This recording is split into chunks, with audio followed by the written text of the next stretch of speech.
विद्यासागर भगवान गौतम बुद्ध, विश्वरत्न डॉक्टर बाबासाहेब आंबेडकर, धम्म नायक, सम्राट अशोक, माता रमाई यांना त्रिवार वंदन, विनम्र अभिवादन. भारतीय बौद्ध महासभा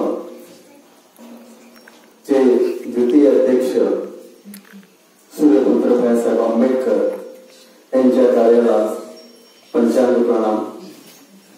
आज भैयासाहेब आंबेडकर यांची 112वी जयंती निमित्त 12 डिसेंबरला झाली ती जयंती, त्या निमित्तानं या ठिकाणी जो कार्यक्रम आयोजित केला त्या कार्यक्रमाला अध्यक्ष म्हणून नांदगाव खंडेश्वर तालुकाध्यक्ष बदलजी खंडारे सर, प्रमुख मार्गदर्शक म्हणून आदरणीय डॉक्टर प्रमोद भालेराव सर, तसेच दुसरे अतिथी म्हणून भारतीय बौद्ध महासभेचे बडनेरा शाखेचे पर्यटन सचिव आदरणीय भटकर सर, या शाखेच्या महिला शाखेच्या अध्यक्षा, कोषाध्यक्षा, सचिव व सर्व पदाधिकारी, तसेच या कार्यक्रमाला उपस्थित सर्व या ठिकाणी बालमित्र आहेत, नवीन दिसत आहेत, ज्यांची खरोखर गरज आहे की त्यांना या धर्मकार्याची आवड आहे, असे या सर्वांना आभार विरुद्ध सर्वांना पुन्हा एकदा क्रांतिकारी जय हिंद. आणि आजच्या या जयंतीनिमित्त सूर्यपुत्र भैयासाहेब आंबेडकर यांच्या कार्याविषयी प्रस्ताविकेमध्ये पण सांगितलेलं आहे, भटकर सरांनी पण सांगितलेलं आहे आणि मुख्य मार्गदर्शन आपल्याला भालेराव सर करणारच आहे. त्याच्यामुळे मी आज भैयासाहेबांच्या जयंतीविषयी न बोलता थोडस एका वेगळ्या विषयावर पण बोलतोय की भारतीय बौद्ध महासभा तर्फे ही भारतीय बौद्ध महासभा डॉक्टर बाबासाहेब आंबेडकर यांनी स्थापन केली. स्थापन केल्यानंतर त्या भारतीय बौद्ध महासभेची घटना सुद्धा त्यांनी लिहिली की कशा प्रकारची त्यांची कारवाई होते, काय चालतंय. तर याच्या अंतर्गत कोणकोणते शिबिर घेतले पाहिजेत आणि कोणकोणते संस्कार केले पाहिजे ते संस्कार पाठ पण त्यांनी प्रकाशित केला. सुरुवातीला भारतीय बौद्ध महासभेतर्फे फक्त 11 संस्कार केले जात होते, संस्कार विधी. त्यानंतर 2015 मध्ये त्याच्यावर पुन्हा मंथन झालं. त्यावेळेस आदरणीय श्रद्धेय बाळासाहेब आंबेडकर यांनी केंद्रीय कार्यकारिणीला काही सूचना केल्या की जे आपले संस्कार विधी आहेत या संस्कार विधीमध्ये कुठेतरी एक सूत्रता असली पाहिजे आणि काही नवीन संस्कार पण त्यामध्ये ऍड केले, संस्कार विधी ऍड केले. आज भारतीय बौद्ध महासभेतर्फे जवळपास 15 संस्कार विधी आहेत. किती?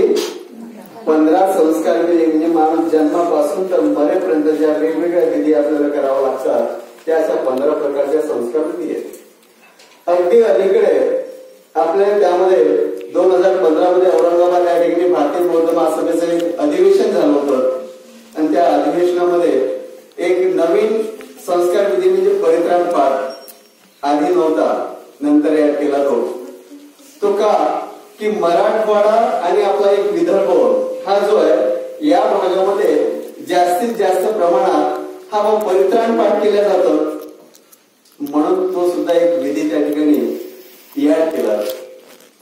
आणि जेव्हा आम्ही त्यांचे ते प्रवचन ऐकलं, पाहिलं आणि भारतीय बौद्ध महासभेतर्फे एक प्रकाशित होणारी एक पुस्तिका पण आहे ज्याला भारतीय बौद्ध महासभेचा ग्रंथ म्हणतात की संस्कार पाठ म्हणून. त्या ठिकाणी कोणता विधी कशा प्रकारे केला जातो याविषयी थोडस मार्गदर्शन केलं जातं.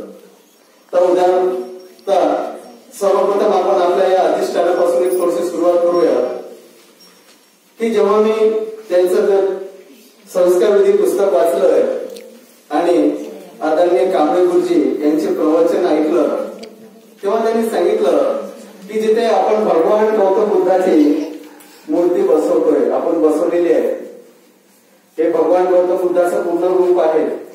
मग या पूर्ण रूपावर आपण हे जे चिवराच्या रंगाचं त्या ठिकाणी पट्टी लावली, तर हे लावू नये. लावायचं असेल तर पूर्ण चिवर लावा. आता या मूर्तीवर पूर्ण चिवर बसत नाही. बसते का? नाही बसत. तो चिवराचा अपमान आहे. म्हणून अशा ह्या जे आहेत पट्ट्या, ह्या कोणत्याही मूर्तीला लावू नये. दुसरं की जे अधिष्ठान आपण मांडलेलं आहे, त्या अधिष्ठानाच्या खाली जे भगवान गौतम बुद्धाचा चिवर आहे, जे रंग आहेत काशाय वस्त्र, ते त्या ठिकाणी ठेवलेलं आहे. तर ते सुद्धा ठेवू नये. त्याऐवजी पांढरा शुभ्र कापडच त्या ठिकाणी वापरला गेला पाहिजे. ही एक आपण त्या ठिकाणी दुरुस्ती केली पाहिजे. तिसरं, जेव्हा आपण परित्राण पाठ करतोय, आजपर्यंत आपण बरेच परित्राण पाठ केले. कोणत्याही आपल्याकडे कोणताही शुभ कार्य असलं की त्या शुभ कार्याच्या निमित्तानं परित्राण पाठ करतो. बंदीजी पण परित्राण पाठ करतो. आणि त्या परित्राण पाठ करायच्या वेळेस आपण एक क्लश ठेवतो ना, गाडगं.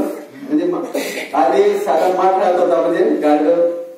नंतर त्यामध्ये बदल झाला. आता आपण मस्त तांब्या पितळचे म्हणजे तांब्याचे भरणे आणले, त्यात पाणी टाकतो, म्हणजे शिलेचं पाणी म्हणतो, त्याच्यात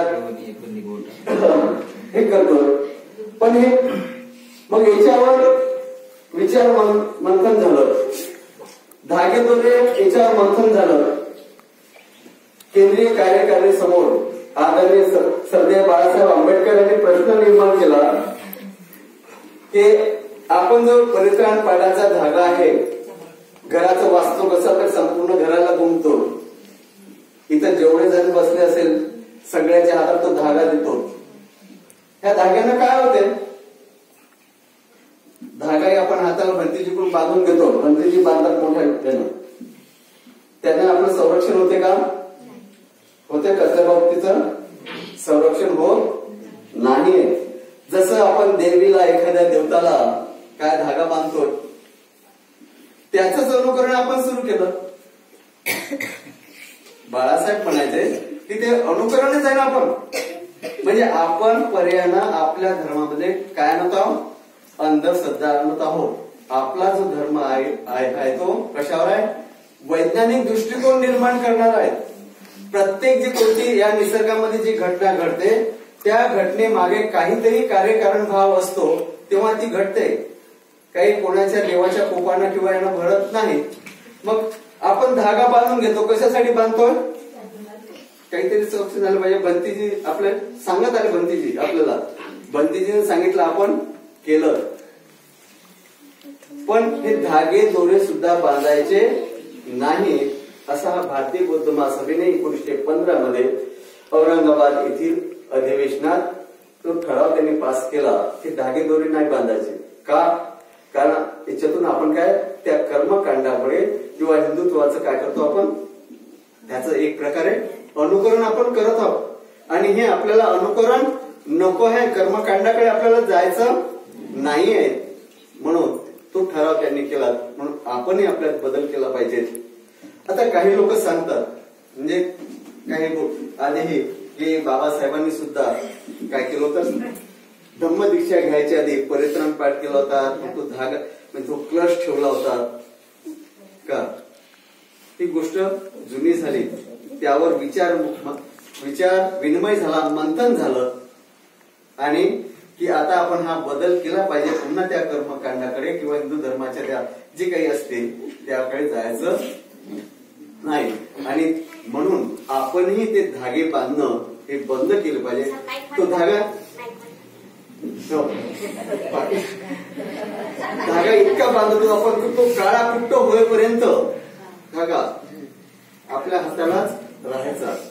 तर हे याच्या पुढे भंतीजी नाही बांधून द्यायचं नाही, आपणही त्या ठिकाणी ठेवायचं नाही. हे आपल्याला एक बदल त्या ठिकाणी करायचे आहे. आपल्याला पुढे जी संस्कारिक पुस्तिका आहे, एक भारतीय बौद्ध महासभेने प्रकाशित केलेली आहे. ती संस्कार पुस्तिका घ्या आणि प्रत्येक विधी हा कोणता संस्कार विधी कशा प्रकारे केला जातो हे त्यामध्ये सविस्तर असं सांगितलेलं आहे।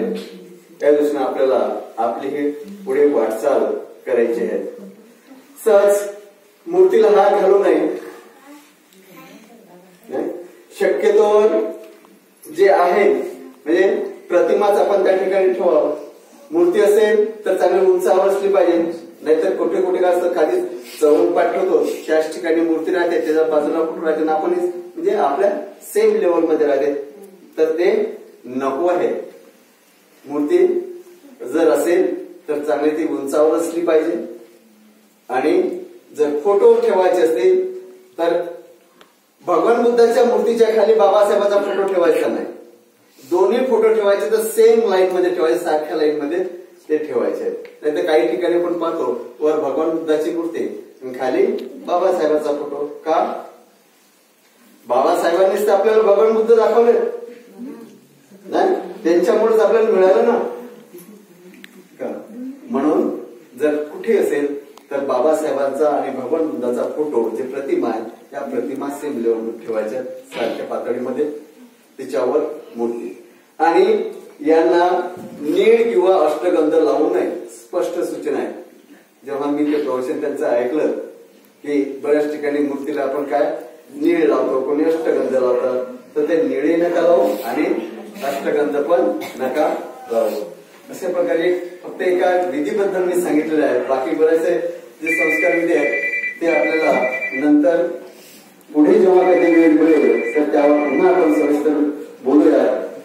बराच वेळ झालेला आहे आणि मुख्य मार्गदर्शन आपल्याला ऐकायचं आहे, म्हणून मी आपल्याला एवढीच विनंती करेल की जे बदल मी सांगितले तेवढे जर आपण बदल केले तर फार चांगलं होईल। आपण शांत चित्तानं ऐकून घेतलं त्याबद्दल धन्यवाद। पुन्हा एकदा सर्वांना जय हिंद।